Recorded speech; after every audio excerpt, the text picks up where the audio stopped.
1975-এর 15ই August রাতে সর্বকালের সর্বশ্রেষ্ঠ বাঙালি জাতির জনক বঙ্গবন্ধু শেখ মুজিবুর রহমানকে সপরিবারে ঘাতকরা হত্যা করে ধানমন্ডির 32 নম্বরের এই বাড়িতেই। এই বাড়ির সঙ্গেই জড়িয়ে রয়েছে বঙ্গবন্ধু এবং তার পরিবারের নানান স্মৃতি।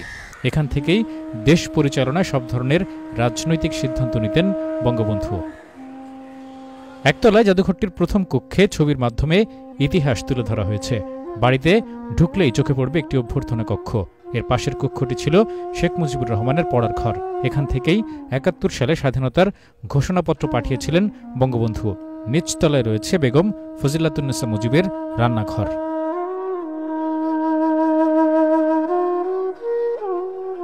সিঁড়ি বেয়ে দোতলায় উঠলে প্রথমেই চোখে পড়বে বঙ্গবন্ধু কন্যা শেখ হাসিনার কক্ষ। এর পাশে রয়েছে একটি বসার ঘর। এখানেই পরিবার নিয়ে একসঙ্গে বসে টেলিভিশন দেখতেন বঙ্গবন্ধু। পাশের ডাইনিং টেবিলে বেগম মুজিবের হাতে তৈরি করা আচার আজও সংরক্ষিত আছে।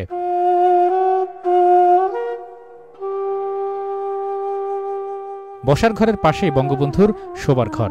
এ ঘরের চারপাশে অসংখ্য গুলির চিহ্ন।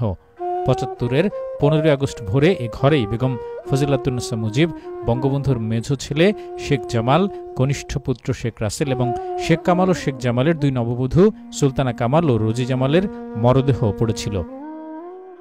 একটু সামনে এগুলেই বাড়ির মূল সিঁড়ি, জাতির পিতাকে হত্যাকাণ্ডের স্থান।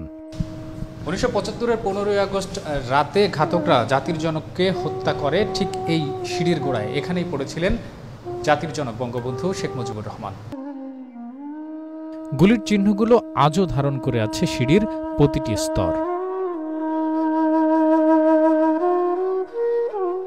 সিঁড়ির পাশেই বঙ্গবন্ধুর কনিষ্ঠ কন্যা শেখ রেহানার কক্ষ।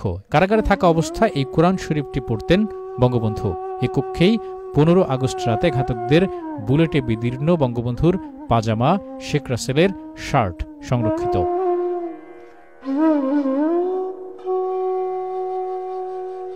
শেখ জামালের কক্ষেও বুলেটের চিহ্ন স্পষ্ট। দোতলায় রয়েছে একটি বড় বেলকনি। এখানে দাঁড়িয়েই বঙ্গবন্ধু নেতাকর্মীদের উদ্দেশ্যে হাত নাড়াতেন। তৃতীয় তলার এ কক্ষেই থাকতেন শেখ কামাল। এর সাথে বঙ্গবন্ধুর ব্যক্তিগত আলোচনার ঘর। এ কক্ষে বসে দেশি বিদেশি অতিথিদের সাথে সাক্ষাৎ করতেন বঙ্গবন্ধু।